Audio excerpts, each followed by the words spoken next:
सारण में विकास का महाअभियान। 65,000 करोड़ की परियोजनाओं से बदलेगी जिले की तस्वीर। सड़क, सिंचाई और पर्यटन को मिलेगा नया आयाम।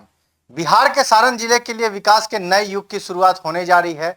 सड़क, सिंचाई, पर्यटन, कनेक्टिविटी और विमानन क्षेत्र से जुड़ी करीब 65,000 करोड़ रुपए की महत्वाकांक्षी परियोजनाओं पर तेजी से काम शुरू होने वाला है।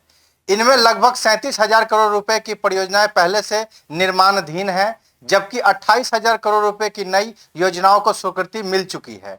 इन परियोजनाओं के पूरा होने के बाद सारण न सिर्फ उत्तर बिहार बल्कि पूर्वी भारत के प्रमुख विकास केंद्रों में शामिल हो सकता है। यह जानकारी सारण के सांसद और पूर्व केंद्रीय मंत्री राजीव प्रताप रूडी ने केंद्र सरकार के 12 वर्ष पूर्ण होने के अवसर पर आयोजित एक प्रेस वार्ता में दी। उन्होंने कहा कि प्रधानमंत्री नरेंद्र मोदी के नेतृत्व में केंद्र सरकार ने सारण के विकास को नई दिशा देने का काम किया है और आने वाले वर्षों में जिले की तस्वीर पूरी तरह बदल जाएगी। मां अंबिका भवानी गंगा पथ से बढ़ेगा धार्मिक पर्यटन। सांसद रूडी ने बताया कि गंगा तट के विकास के लिए मां अंबिका भवानी गंगा पथ का निर्माण किया जाएगा। यह परियोजना सारण के धार्मिक और सांस्कृतिक महत्व को राष्ट्रीय स्तर पर नई पहचान दिलाने में मदद करेगी। गंगा किनारे स्थित धार्मिक स्थलों को आधुनिक सुविधाओं से जोड़ा जाएगा, जिससे श्रद्धालु और पर्यटकों की संख्या में बढ़ोतरी होगी। इससे स्थानीय रोजगार और पर्यटन उद्योग को भी बड़ा लाभ मिलने की उम्मीद है। देश का पहला स्मार्ट सिंचाई मॉडल जिला बनेगा सारण। कृषि प्रधान सारण जिले के किसानों के लिए भी बड़ी खुशखबरी है। जिले को देश का पहला स्मार्ट सिंचाई मॉडल बनाने की दिशा में काम शुरू किया जा रहा है। इसके तहत आधुनिक SCADA supervisory control and data acquisition तकनीक का उपयोग किया जाएगा, जिससे किसान डिजिटल प्रणाली के माध्यम से अपने खेतों तक सिंचाई का पानी पहुंचा सकेंगे।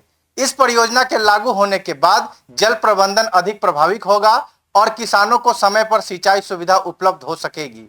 इससे खेती की लागत कम होगी और उत्पादन में वृद्धि होने की संभावना है। 2 नए गंगा पुलों से मजबूत होगी कनेक्टिविटी। सारण जिले की कनेक्टिविटी को और बेहतर बनाने के लिए गंगा नदी पर 2 नए बड़े पुलों का प्रस्ताव तैयार किया गया है। इनमें पहला पुल दीघा बकरपुर सोनपुर क्षेत्र को जोड़ेगा, जबकि दूसरा पुल शेरपुर दिघवारा क्षेत्र में बनाया जाएगा।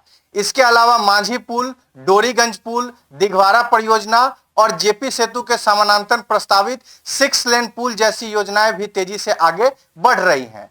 इन परियोजनाओं के पूरा होने के बाद सारण उत्तर बिहार के सबसे महत्वपूर्ण परिवहन और संपर्क केंद्रों में शामिल हो जाएगा। इससे पटना और उत्तर बिहार के विभिन्न जिलों के बीच आवागमन और व्यापार को भी नई गति मिलेगी। हजारों करोड़ की सड़क परियोजनाओं को मिली रफ्तार। सड़क अवसंरचना के क्षेत्र में सारण को बड़ी सौगात मिलने जा रही है। करीब 6,000 करोड़ रुपए की लागत वाली बाकरपुर डुमरिया घाट सुपर एक्सप्रेसवे परियोजनाओं पर काम शुरू हो चुका है। यह एक्सप्रेसवे क्षेत्रीय संपर्क को मजबूत करने के साथ साथ व्यापार और परिवहन को भी गति देगा। इसके अतिरिक्त कोन्हुआ से गोपालगंज तक लगभग 92 किलोमीटर लंबे सुपर एक्सप्रेसवे को भी मंजूरी मिल चुकी है। वहीं छपरा मुजफ्फरपुर राष्ट्रीय राजमार्ग NH 722 के चौड़ीकरण, छपरा बाईपास के 6 लेन विस्तार और रेवा घाट पुल जैसी महत्वपूर्ण परियोजनाओं भी जिले के विकास को नई रफ्तार देगी। 11,000 करोड़ की गंडक जल परियोजना से किसानों को राहत। कृषि और जल संसाधन के क्षेत्र में सारण को एक और बड़ी उपलब्धि मिली है। लगभग 11,000 करोड़ रुपए की गंडक जल परियोजना को स्वीकृति प्रदान की गई है।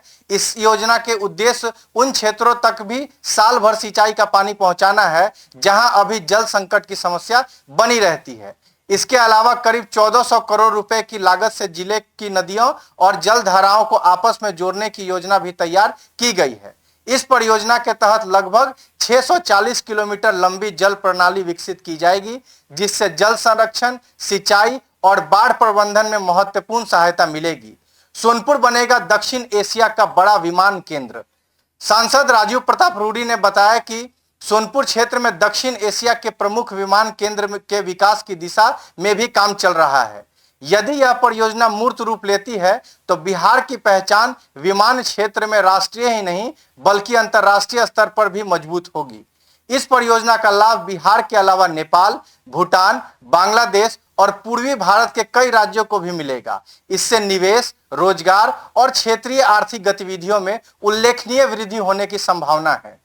सांसद रूडी ने विश्वास जताया कि इन सभी परियोजनाओं के पूरा होने के बाद सारण जिले की पहचान केवल एक ऐतिहासिक और सांस्कृतिक क्षेत्र के रूप में नहीं, बल्कि उत्तर भारत के उभरते हुए विकास मॉडल के रूप में भी स्थापित होगी।